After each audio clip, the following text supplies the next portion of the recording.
Satu, alladzina hum fi salatihim khashi'un. Syarat pertama, kalau ingin mendapatkan surga Firdaus tadi dan kebahagiaannya diturunkan ke bumi, dibawa sampai mati, masuk ke alam kubur lebih bahagia lagi, maka amalan pertama untuk melatih menguatkan iman itu, coba berlatih untuk menunaikan sholat dengan khusyuk. Kalau Anda kerjakan benar sholat ini, maka apa yang Anda dapatkan? Teman-teman ingat betul, saya mau tanya sebentar. Keabadian yang abadi disebut dengan sa'id. Kalau kita ingin turunkan ke dunia percikannya kita dapatkan, usahanya disebut dengan apa? Masih ingat? Aflah itu kalau didapatkan, kata dasarnya apa tadi? Falahun. Lihat baik-baik. Kata Allah dalam Al-Quran tadi, kalau ingin mendapatkan falahun, amalan pertama sholat. Makanya ketika dipanggil sholat, kalimat falah dilekatkan pada panggilan sholat. 5 kali diingatkan. Begitu muadzin kemudian azan memanggil Anda, hayya 'alas shalah. Anda bertanya, ya Allah kenapa kami mesti sholat? Dijawab, hayya 'alal falah. Yuk, pagi yuk. Yang sejati datang sini. Belum dapat sujud, belum dapat ruku, saya berikan. Makanya ketika orang sholatnya benar, dia akan mendapatkan 5 keutamaan. Saat di dunia nih, belum ke akhirat, 5 keutamaan. Yang tidak diberikan pada orang yang tidak sholat. Atau orang sholat tapi sholatnya nggak khusyuk. Sebab syarat mendapatkannya khusyuk. Alladzina hum fi sholatihim khasyi'un. Bukan alladzina hum fi sholatihim saja, tapi ada kalimat khasyi'un. Artinya yang tidak khusyuk saja nggak akan dapat, apalagi yang nggak sholat. Apa yang 5 ini? Lihat baik-baik. 1, orang yang sholatnya benar, pertama kali sebelum mendapatkan kebahagiaan hakiki dari Allah Subhanahu wa Ta'ala, akan dirubah dulu perilaku hidupnya menjadi perilaku yang lebih baik. Kalau orang itu sholatnya benar, maka sholat itu akan melatih dia untuk berubah, bertransformasi jadi orang baik. Itu ada di Quran surah ke-29 ayat ke-45. Innas sholata tanha anil fahsya'i wal munkar. Sumber keburukan cuma 2, kalau bukan fahsya itu munkar. Maaf, pornografi, porno aksi, LGBT, kata-kata jorok, kotor itu fahsya. Di orang sholat kata Allah, mustahil berkata-kata kotor. Orang sholat tidak akan pernah mencela. Orang sholat tidak punya kata-kata jorok. Jadi kalau ada sekarang orang yang sholat senang mencela orang lain, itu berarti ada masalah dalam sholatnya. Dan dia belum dijamin sebagai ahli surga terbaik. Dan hidupnya nggak bahagia. Nggak bahagia. Aneh nih. Sholat tapi senang celah orang. Aneh. Aneh. Yang paling bahaya adalah menikmati celahannya. Itu yang paling aneh. Anda ngaji. Anda ikut taklim. Taklimnya sesuai Quran, taklimnya petunjuk sunnah. Anda sholat, Anda puasa, tapi Anda masih senang mencela orang lain dan menikmati celahan itu. Kalau nggak mencela, kayaknya nggak komplit kehidupan. Maka ada yang salah dengan ibadah Anda. Ada yang keliru. Karena mustahil taat bertemu dengan maksiat, itu mustahil. Mungkar, keburukan yang diingkari oleh hati, sumbernya nafsu perut dengan akal. Bohong, mencuri, menipu, membunuh, merampok, membegal, mabuk dan sebagainya. Itu namanya mungkar. Orang sholat gak mungkin mengerjakan mungkar. Jadi kalau sholat kita benar, cukuplah Anda sholat, maka Anda akan jadi orang baik. Makanya kata Nabi, Anda punya anak dari kecil ajarin sholat. Sholat, kalau naik jadi balik, kerjakan terus. Kasih pelajaran membuat dia mengerti. Kalau masih susah, berikan pelajaran. Ini sering diterjemahkan dengan memukul. Mukul di Arab beda dengan konteks mukul sekarang. Mukul di Arab tuh ngasih pelajaran supaya ngerti. Anda bisa terjemahkan dengan konteks lain. Uang jajannya tahan, yang kesukaannya simpan dulu. Bisa dengan konteks kekinian, tapi poinnya, kenapa anak Anda dari kecil ajarin sholat, sampai kenalkan dengan masjid, ajari 3 tahun bawa ke masjid, kenalkan dengan masjid, gak ada masalah lari-lari itu sebelum waktu sholat. Kenalkan dulu. Dulu orang-orang tuh begitu, sebelum waktunya dikenalkan, jalan, begitu lari, biarin dulu. Setelah itu diberi pengertian, nah ini bukan tempat berlari, yang berlari di sana nanti, yang di sini nanti akan ada orang-orang baik semuanya. Terus Anda lihat berbaris, baris rapi. Kalau pengen baik, ikutan baris nanti. Terus nanti ada yang mimpin di depan, namanya imam. Imam itu siapa ya? Tetangga kita bukan yang Pak Imam. Bukan. Bukan. Kalau tetangga kita namanya Imam S. Arifin. Kalau yang ini imam sholat namanya. Imam sholat itu nanti akan pimpin menyembah Allah. Allah siapa ya? Allah itulah yang memberikan ayah rizki. Allah itu yang memberikan ayah rizki sehingga bisa beli tobot buat kakak. Beli robokar poli, ini yang poli, ini yang embers, ini yang heli, ini dulu kakak semuanya tuh. Yang kasih Allah. Nanti kalau kakak bagus bisa ikut rapi di sini, Allah akan senang, akan ditambah lagi oleh Allah. Oh begitu ya, datang. Begitu caranya. Ini bukannya waktu sholat belum dikenalin, udah dibawanya main-main di masjid. Bahkan ada yang agak repot lagi, di rumahnya susah diatur, dibilang, kamu ini susah diatur, main sana ke masjid, disuruh main, ya main di masjid. Yang salah bukan anaknya, orang tuanya. Apa rahasianya anak itu disuruh ke masjid, suruh sholat? Rahasianya, begitu anak itu sholat dengan baik, maka dia akan tumbuh jadi anak baik di kemudian hari. Itu maksudnya. Nah sekarang saya agak bingung ini, pendidikan TK sekarang salah sih? Enggak, cuma saya agak bingung mikirnya. Ini anak belum diajarin sholat, udah diajarin manasik. Itu bagaimana cara berpikirnya Ferguson? Agak repot saya mikirnya tuh. Ya. Walaupun salah sih enggak, cuma saya bingung gitu. Kenapa nggak dikerjakan tahap yang pertama dulu? Tangga itu kan berurutan. Nggak bisa Anda lompat langsung ke 5. Kan 1, 2 belum terlewati. Jelas ya? Nah, ini gambarannya. Sholat nih. 1 pasti baik. Jadi kalau sekarang sholat, lisan belum baik, mata belum baik, sampai ke kaki, berarti ada yang salah sholatnya tuh. Ada yang nggak tepat. Tangan sembarangan, snack orang ngambil. Awas. Tuh sendal orang, mau wudhu nggak ada sendal, pakai sendal orang. Udah bilang belum? Kehujanan pakai payung orang. Udah bilang belum? Ya kan gampang Ustaz, ini kan juga mungkin diikhlaskan karena Allah. Ya ikhlas, cuman pakainya belum minjam. Bagaimana kalau sedang pegang payung itu keluar, Anda meninggal? Nah, coba mikirin ke situ. Coba ke kantor. Kalau didorong proyek yang nggak jelas, minta tanda tangan, pikirin dulu bagaimana kalau meninggal. Kemarin saya sama teman-teman artis saya katakan begini, Anda ya, kalau Anda mengaji dengan saya, jangan pernah menerima peran maksiat. Walaupun itu sekedar adegan, tapi itu maksiat. Kalau bayangkan ketika Anda memerankan itu, Anda diwafatkan oleh Allah Subhanahu Wa Taala. Maka demi Allah saya katakan tidak ada faedahnya Anda ngaji sekarang, ngaji besok. Ketika Anda menerima peran itu, Anda wafat dalam keadaan bermaksiat di hadapan Allah Subhanahu Wa Taala. Maka saya pun katakan pada Anda, ayo belajar yang betul. Pahami, bangun sholat, belajar, dalami seperti orang tua kita dulu. Tinggalkan nyontek, budaya yang gak jelas. Rasakan ketika nyontek Anda wafat. Apa yang Anda dapatkan? Di Libya itu, kalau nyontek, di Libya ya, ini saya pernah sekolah di Libya nih. Itu kalau nyontek, dibiarin aja dulu. Dan rekornya 100% ketahuan.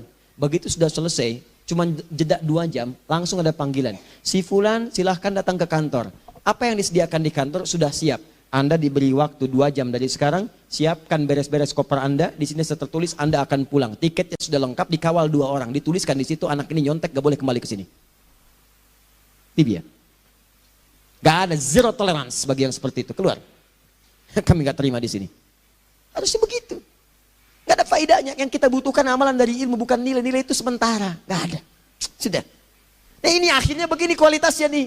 Tertulis di ijazahnya bagus, cum laude, IPK-nya 4. Tapi gak ada aplikasinya. Yang pintar banyak. Kita butuh yang baik. Pintar yang baik. Sekarang yang pintar banyak. Kepintarannya dipakai untuk nipu orang. Itu yang bahaya. Ahli hukum banyak yang dihukum. Ahli ekonomi tidak bisa mengangkat perekonomian. Apa yang salah? Apa yang salah? Ini yang jadi persoalan. Tapi dasar manusia, begitu di sidang mulai pakai peci, pakai baju koko, pakai tasbih, ada yang pakai kerudung. Luar biasa. Nih, 2. Orang kalau sholatnya benar, Allah akan berikan ketenangan dalam jiwanya. Tenang hatinya. Jangankan musibah kecil, musibah paling besar pun tenang aja dia. Tenang, dia paham rumusnya. Allahu Akbar. Turun Quran. Surah ke-13 ayat ke-28. Ala bidzikrillahi tatmainnul. Yakinkan pada dirimu zikir kepada Allah membuat hati tenang. Di antara turunan zikir amalannya adalah salat. Dari mana taunya Quran surah ke-20 ayat ke-14. Innani anallahu la ilaha illa ana fa'budni wa aqimis salata lidzikri. Saya Allah, kata Allah ke Nabi Musa. Tidak ada Tuhan selain saya, sembah saya. Bagaimana menyembahmu ya Allah? Tunaikan salat sebagai zikir kepada saya. Zikir. Nah, maka kalau Anda sedang tidak tenang, ayo ke masjid. Banyak zikir itu, baca Quran zikir. Quran surah 15 ayat 9. Inna nahnu nazzalna dzikra. Kami turunkan Al-Quran sebagai zikir. Jadi kalau Anda sedang baca Al-Quran, Anda sedang berzikir. Ibu kalau sedang gak tenang bu, gelisah, gak enak, gak usah mengeluh, apalagi bikin status gak karuan. Ibu wudhu, ambil mushaf baca. Begitu sedang baca ada ketenangan dalam jiwa. Berdoa, zikir. Kalau sedang gak tenang besok ada proyek, doa dulu. Doa itu memberikan ketenangan. Makanya doa disebut dengan zikir. Quran surah ke-7 ayat 205. Wadhkur rabbaka fi nafsika tadarruan wa khifatan wa dunal jahri minal qaul. Ayo berzikir, minta kepada Allah dengan segenap jiwamu, mohon dengan penuh ketawaduan. nanti ketenangan diberikan. Menghafal Quran, baca itu zikir. Quran surah ke-54 ayat 17, 22, 32, 40. Walaqad yassarnal Qur'ana lidzikri fahal mim muddakir. Menyebut nama Allah, Al-Asmaul Husna itu zikir. Sedang ada persoalan, ya Allah, ya Allah, ya Allah, ya Rahman, ya Rahim, ya Malik, ya Qudus, ya Allah, ya Allah, ya Allah, ya Allah. Zikir. Dalilnya Quran surah kedua ayat 152. Fadhkuruni azkurkum. Sebut namaku, zikir. Apapun akan mengingatmu. Gimana menyebutnya? Ditafsir di Quran surah 17. Ayat keberapa? 110. Qulidullah awid rahman ayyamma tad'u falahul asmaul husna. Sebut nama Allah. Itu menentramkan pada jiwa. Sedangkan sholat gabungan dari semua zikir tadi. Bukankah dalam sholat Anda baca Al-Quran? Bukankah dalam sholat Anda menghafal Al-Quran? Bukankah dalam sholat Anda berdoa? Bukankah dalam sholat Anda istighfar? Anda mohon digabungkan semua itu. Amalan sholat menggabungkan semua jenis zikir. Masa Anda nggak tenang juga? Makanya sholat, jangankan sholat ya, tempat sholat itu yang menenangkan. Tempat sholat, tempat paling tenang di muka bumi. Kalau nggak percaya silahkan. Ya, Anda sebelum masuk ke istiqomah ini, begitu Anda masuk kan perasaannya beda kan? Lain. Silahkan cek kalau cari ketenangan datang ke masjid. Masuk, wudhu masuk, sholat 2 rakaat, tenang. Dekat kipas angin, saking tenangnya, plak, ngantuk tidur. Beneran. Enak. Makanya saat Ramadan kalau orang pengen cari ketenangan, lihat. Di perusahaan-perusahaan penuh tuh musola, pada tidur. Ya, mengamalkan hadis palsu. Ya, dia musoim ibadah, tidurnya orang puasa ibadah, hadis palsu. Nah, itu teman-teman. Itu gambarannya, tiga. Orang yang sholatnya khusyuk benar, itu dijamin langsung oleh Allah Subhanahu wa Ta'ala akan dimudahkan semua urusan hidupnya termasuk rezekinya. Ini yang saya katakan. Jadi saya katakan tadi, di akhirat ini, di surga, rezeki tinggal ngambil. Anda kalau benar sholatnya, itu langsung dijanjikan oleh Allah. Rezeki itu nggak perlu Anda banyak pikirkan. Ikhtiar sedikit, datang. Bahkan dari sisi yang tidak Anda duga. Apa dalilnya? Quran surah ke-65 ayat 2 dan 3. Ditafsir di Al-Baqarah ayat 2 dan 3. Wa may yattaqillaha yaj'al lahu makhraja. Ada orang yang meningkatkan takwanya kepada Allah, kami mudahkan urusan hidupnya. Setiap persoalannya diberikan jalan keluar, mudah. Solusi. Setiap ada problematika, ada solusi. Wa yarzuqhu min haitsu la yahtasib. Dan kalau dia ingin mendapatkan rezeki, bahkan kami kirimkan dari sisi yang tidak dia duga. Orang lain capek ini datang lagi, tawaran proyek datang lagi. Utsman tuh Masya Allah, kayanya banyak. Tapi yang paling dirindukan bukan saat mendapatkan peningkatan omsetnya, yaitu saat dia mendapatkan waktu khusus dengan Allah untuk sholat. Malam hari sampai-sampainya sempat sholat tahajud sampai khatam Al-Quran. Abdurrahman bin Auf demikian, Tamim Ad-Dari demikian. Sholat karena tahu sholat itu meningkatkan rizki. Karena tahu kuncinya ada di situ, Allah yang punya rizki. Disebut dengan Razak, pemilik rizki. Maka saya harus punya hubungan dekat dengan Allah. Kalau sudah punya hubungan dekat, mau apa aja gampang. Belum minta, udah diperhatikan. Silahkan cek, Anda punya hubungan baik dengan bos Anda di kantor. Sebelum Anda minta, beliau udah pikirin tuh. Telepon bendahara. Dia udah ngambil belum gajinya? Belum Pak, tambahkan bonus sekian. Kenapa? Karena dia mengawasi Anda. Allah maha tahu dibandingkan dengan bos Anda. Mendekat kepada Allah, semua diperhatikan oleh Allah. Siapa orang takwa itu? Kalimat takwa pertama di Al-Quran, Al-Baqarah ayat 2. Amalannya ayat 3. Dzalikal kitabu la raiba fihi hudal lil. Siapa mutakin itu? Ayat 3-nya. Alladzina yu'minuna bil ghaib wa yuqimunas shalah. Nih, gampang. Kalau pengen mudah hidupnya gampang. Biaya nggak mahal, tenaga nggak banyak. Tingkatkan takwa. Nih, kalau hidup Anda masih susah, di kantor champion, di rumah tangga bermasalah terus, atau sebaliknya, maka boleh jadi kalau gelar Anda tinggi, harta Anda banyak, tapi selalu punya masalah. Bukan Anda kurang hebat, bukan Anda kurang kedudukan, bukan Anda kurang kaya. Anda kurang takwa. Dan yang paling dahsyat, mungkin sholat Anda belum berkualitas. Orang yang sholatnya benar, khusyuk dia, bahkan saat sholat itu kalau dia minta, maka seketika doanya akan dikabulkan. Tanpa diskusi, langsung seketika. Contoh, Quran surah ketiga, ayat 38 sampai 39. Demi Allah saya katakan, Nabi Zakaria punya masalahnya pelik. Sudah berumah tangga, istrinya divonis monofos, maaf bahkan mandul. Gak mungkin punya keturunan. Maka apa yang beliau kerjakan? Secara singkat beliau sholat. Begitu sholat minta kepada Allah. Hunalika da'a Zakaria rabbah. Di mihrab itu beliau bermohon kepada Allah. Bermohonnya sambil sholat. Qala rabbi habli min ladunka dzurriyyatan thayyibah innaka sami'ud du'a. Ya Allah, mereka katakan saya nggak mungkin punya keturunan. Sekarang saya ingin katakan ya Allah, saya hanya minta darimu saja, saya nggak akan dengarkan mereka. Ya Allah mohon, engkau maha mendengar ya Allah. Maha mendengar doa saya. Kalau kepada yang maha mendengar aja nggak mengabulkan, kepada siapa lagi saya mesti minta? Apa yang terjadi? Fanadatul malaikat wa huwa qa'imun yusalli fil mihrab. Turun malaikat mengabarkan sedangkan beliau masih sholat, belum selesai dalam sholatnya. Sholat khusyuk itu belum selesai sholat aja dikabulkan doa sudah turun. Sholatnya belum selesai, doa sudah dikabulkan. Annallaha yubashshiruka bi Yahya. Allah kasih kabar gembira. Doa kamu didengar, dikabulkan. Kamu akan punya anak. Namanya langsung dari Allah Yahya. Artinya hidup yang mustahil menurut manusia. Lahir seorang dari rahim perempuan yang menopus dan mandul. Bayi yang hidup, kata Allah nggak ada yang mustahil bagiku. Jadi dia. Berita baiknya, Nabi Zakaria sholat dikabulkan. Umat Nabi Muhammad sebelum sholat sudah ditunggu oleh Allah. Mau minta apa? Aku kabulkan sekarang. Hadisnya qudsi. Saya bacakan. Hadatsana qala Rasulullah sallallahu alaihi wasallam qala Allah azza wa jalla qasamtu shalah baini wa baina abdi. Kata Allah, saya bagi dua ya, salat antara aku dengan hambaku. Wali abdi ma sa'ala. Kalau hambaku benar salatnya, aku berikan apapun yang dia minta sekarang. Idza qala al-abdu alhamdulillahi rabbil alamin. Bagian pertama. Kalau hamba benar nih baca Al-Fatihahnya, dari alhamdulillahi rabbil alamin, kalau Allah azza wa jalla dijawab oleh Allah, hamadani abdi, hambaku sedang memujiku. Wa idza qala ar-rahmanir rahim, jika hambaku berkata ar-rahmanir rahim, kalau Allah azza wa jalla asna alayya abdi, hambaku sedang menyanjungku. Wa idza qala maliki yaumiddin, kalau Allah azza wa jalla majjadani abdi, kalau hambaku mengatakan maliki yaumiddin, kata Allah hambaku sedang mengagungkanku. Perhatikan sekarang. Wa idza qala al-abdu iyyaka na'budu wa iyyaka nasta'in. Jika hambaku berkata sekarang, ya Allah, kami sekarang ibadah, sholat menyembahmu. Dan kami sekarang sedang punya masalah, kami hanya minta tolong kepadamu, ya Rabb. Apa jawabannya?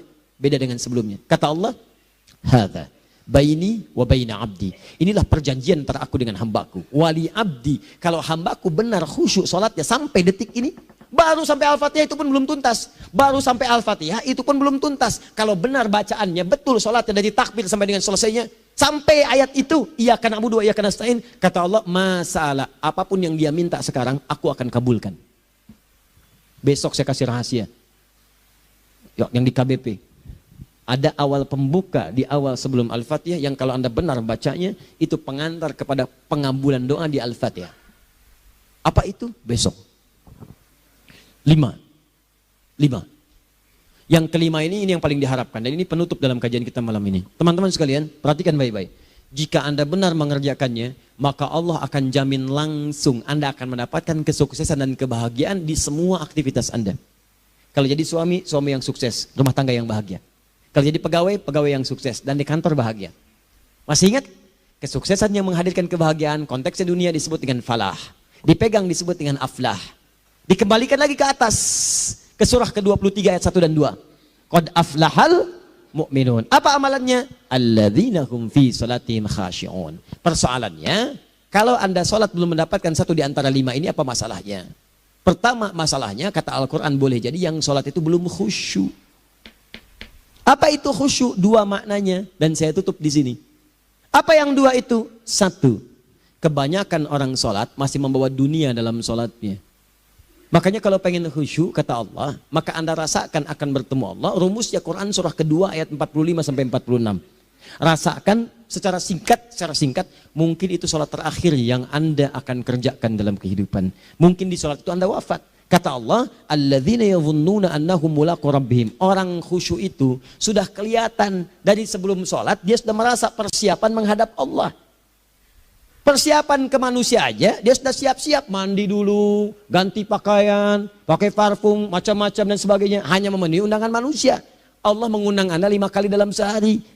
Ya maaf, mengabulkan doa Anda, mencukupkan kebutuhan, menyembuhkan kalau sakit. Disiapkan Anda. Harusnya apa? Penampilan sempurna. Kata Quran, orang khusyuk itu kelihatan sebelum sholat, pakaiannya kelihatan. Quran surah 7 ayat 31. Ya bani Adam khudhu zinatakum inda kulli masjid. Hai anak cucu Adam, kalau tiba panggilan dari masjid, kenakan pakaian terbaikmu. Di anak cucu Adam tuh kelihatan. Kalau orang khusyuk, begitu azan kelihatan pakaiannya lain. Pakaiannya indah. Khudhu zinatakum, kenakan pakaian terbaikmu. Dipakai, bertemu Allah. Bertemu manusia aja pakaian bagus-bagus. Ini aneh ya, ada orang salah ibadah aja. Orang salah ibadah pakaiannya bagus-bagus. Lihat nih hari-hari tertentu, besok tuh. Orang mau ke tempat masing-masing tuh. Ada yang pakai jas, pakai dasi, pakai batik, pakai kebaya. Anaknya dibawa, dikuncir 2, bawa manisan, macam-macam. Mau salah ibadah aja, tampilan bagus. Masa antum yang benar ibadahnya nggak bagus? Bedakan. Pakaian futsal, pakaian sholat, ganti dengan yang sholat. Ini gimana pakaian sholat pakai pakaian futsal? Depannya gambar Messi, belakang Ronaldo. Repot. Malaikatnya juga bilang, kamu salah baju, harusnya Luka Modric.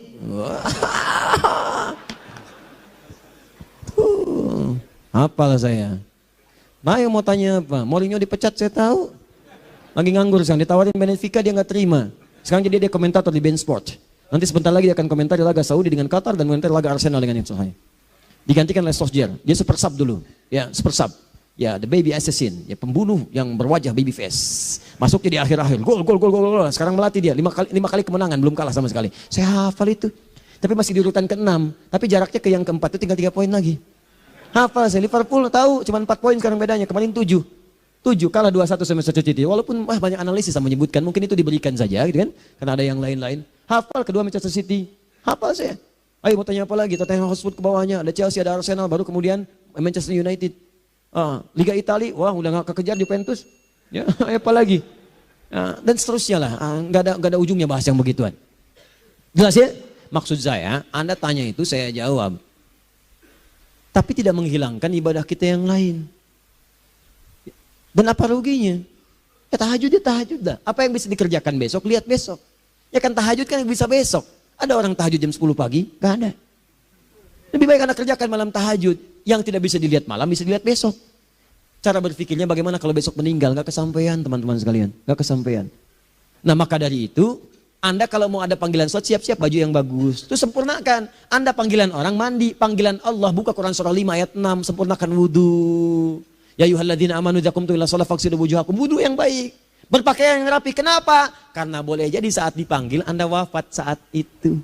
Maka wafatlah Anda dalam keadaan yang suci, dengan keadaan tobat, dengan pakaian terindah pada saat itu. Yang kedua, maaf, orang-orang kurang khusyuk itu saya tutup. Yang kedua itu karena kebanyakan orang sholat tidak paham, tidak mengerti apa yang dibaca dan dilakukan dalam sholatnya. Jujur pada diri sendiri, jawab pada diri Anda. Sampai sekarang Anda sholat, berapa persen bacaan sholat yang Anda pahami? Jangan-jangan selama ini Anda sholat ribuan kali sujud, ribuan kali ruku. Gak ada yang paham yang dibaca. Sekian persen yang paham, bagaimana sholat Anda bisa khusyuk? Pekerjaan Anda dipahami, urusan akhirat Anda gak dipahami. Di mana cara berpikirnya? Aku yang bagaimana atau engkau yang harus bagaimana? Ya, coba berubah.